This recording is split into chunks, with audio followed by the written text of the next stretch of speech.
မြန်မာဖိုင်တာတွေတွေ့ယူတဲ့ဘတ်တန်ဝေးတိုင်းရဲ့မွေတိုင်းချန်ပီယံကပတ်စင်ကိုဝေဒီခုလာမဲ့တပန်းတောက်ချာညမှာကျင်းပတော့မယ်155-147ပြိုင်ပွဲမှာတော့မြန်မာပရိသတ်တွေအတွက်ညက်တောင်မကတ်စတန်ကြည့်ရမယ်တွဲဆိုင်တွေမှာအများကြီးပါဝင်နေကြတာကိုမြင်တွေ့ထားခဲ့ရလို့ခေါင်းတွဲဆိုင်ဖြင့်ရှင်မြိုင်သွားမဲ့တွဲဆိုင်ကလည်းမြန်မာဖိုင်တာတိုင်းတွေ့ယူတဲ့လူငယ်ဖိုင်တာနှစ်ယောက်ရဲ့ချန်ပီယံကပတ်စင်ကိုပွဲကိုလည်းအဖေးတွားရဖို့ရှိနေကြတာဖြစ်ပါတယ်။ဖိုင်တာနှစ်ယောက်စလုံးကအရေးသွေးရှိကြတဲ့ဖိုင်တာတွေဖြစ်တဲ့အတွက်ပွဲကလည်းထီကောင်းမဲ့ပွဲစဉ်ဝဲပြင်မြင်တွေ့တွားရဖို့ရှိနေကြတာပါ။အစိုးရတွဲဆိုင်ကဘယ်သူတွေလဲဆိုရင်တော့ဗဒန်ဝေတိုင်းရဲ့မွေတိုင်းချန်ပီယံနာဘီအန်နရီနဲ့အစိုးရချန်ပီယံကလို့စင်ကောမဲ့ရမ်ဘိုလက်တို့ပဲဖြစ်ပါတယ်။ဖိုင်တာနှစ်ယောက်စလုံးကငယ်ရွယ်တဲ့ဖိုင်တာတွေဖိတ်ချပေမဲ့တကယ်ကျန်းတဲ့ထိတဲ့ဖိုင်တာတွေဆိုတော့လက်ရှိ1ချန်ပီယံရှယ်ဘရိတ်တိုင်းတီထားခဲ့ကြပြီဖြစ်မှာပါ။လက်ရှိဗဒန်ဝေတိုင်းရဲ့မွေတိုင်းချန်ပီယံဖြစ်တဲ့နာဘီအန်နရီဟာဆိုရင်အခုမှအသူ့အသက်က20နှစ်သာရှိသေးသူဖြစ်ပြီးဟင်ရီနဲ့ချန်ပီယံကြောက်ဖြစ်မြင်တွေ့နေကြရဖြစ်ပါတယ်။နာဘီအန်နာနီတောင်အခုလိုအောင်မြင်မှုတွေရရှိနေတာဟာအရင်မှကောင်းတာတခုရဲ့အကြောင်းတော့မဟုတ်ဘူးလို့ဆရာမဖြစ်ပြီးတရဲ့စ조사အားထုတ်မှုတွေကြောင့်လည်းအခုလိုချန်ပီယံကြောက်ဖြစ်လာခဲ့တာဆိုတာကိုတော့လက်ခံထားမှာပဲဖြစ်ပါတယ်။နာမီကရဲရှိလို့ချန်ပီယံဖြစ်တာဆိုရင်ရက်ထန်ကဘာကြောင့်ရဲပူရင်ချန်ပီယံကြောင့်ဖြစ်တာလဲဆိုပြီးတော့လာဖန်ပြီးတော့မိကုန်းထွက်ရမလို့ဖြစ်နေကြတာပေါ့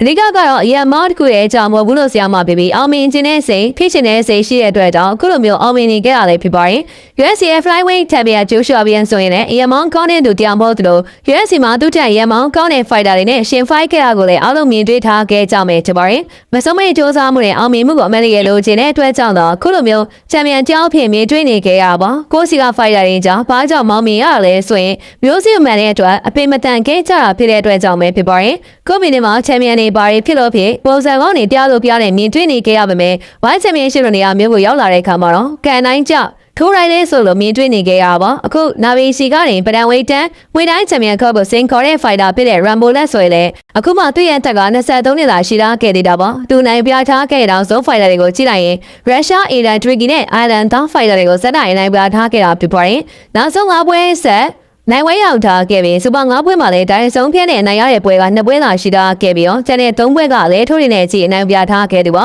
အဲဒါကြောင့်ခုလာမဲ့တောက်ချနေညမှာရှင်းပြိုင်ကြောင်းမဲ့ခေါင်းတွဲဆိုင်ကဖိုင်တာနှစ်ယောက်ရဲ့ထိတိုက်တွေ့ဆုံမှုဟာတကယ်ကိုကြည်ကောင်းမဲ့ပွဲစဉ်ဝဲပြင်မြေတွေတွားရဖို့ရှိနေကြတာဖြစ်ပြီးဖိုင်ယာနေအောင်စလုံးကလည်းရှိမှာခေါင်းဆုံးပုံစံတွေကိုဇက်နိုင်ချပြနေခဲ့ကြလို့နိုင်ဝဲဆက်နေခဲ့ကြတဲ့သူတွေဖြစ်ပြီးယုံကြည်မှုကလည်းအမြင့်ဆုံးနေထားမှာရောက်ရှိနေခဲ့ကြသူတွေဖြစ်ပါတယ်အဲ့ဒီအတွက်ကြောင့်လည်းမြန်မာဖိုင်တာတွေအတွက်အတူတူစရာကောင်းတဲ့ဖိုင်တာတွေဖြစ်ပြီးသူတို့လိုမျိုးနှုတ်ပြနိုင်မဲ့ဖိုင်တာမျိုးပါမြန်မာဖိုင်တာတွေထဲမှာကက်ရှားရှားလို့ဆရာမပါလက်ရှိပဒန်ဝေးတိုင်းရဲ့လက်ရှိချန်ပီယံနာမီကတော့ရမ်ဘိုလက်နဲ့ပတ်သက်ပြီးခုလိုဖွင့်ရသွားခဲ့ပါတယ်ရမ်ဘိုလက်ကကော်နာအပြုတ်ကစားတဲ့သူပါဒါမျိုးစတိုင်နဲ့ကျွန်တော်လည်းသိပြီးတော့မင်းနေပါဘူးဘာလဲဆိုတော့အခုကလည်းကောင်းတာကစားတာကိုခြိုက်တဲ့သူလေသူရဲ့ကြောက်စရာကောင်းဆုံးတိုက်ပွဲပါလက်တီထိုးချက်တည်ပါပဲတိတ်ကိုတိကျတဲ့ရလို့ပါတယ်ညာချီကန်ချက်ကလည်းကောင်းတာပါပဲဆိုရင်မိရဲ့ချက်ကသူ့ရဲ့ယုံကြည်ချက်မြမနေရဲ့ချက်နဲ့ပုံစံကောင်းနေရနေတာကိုပါသူက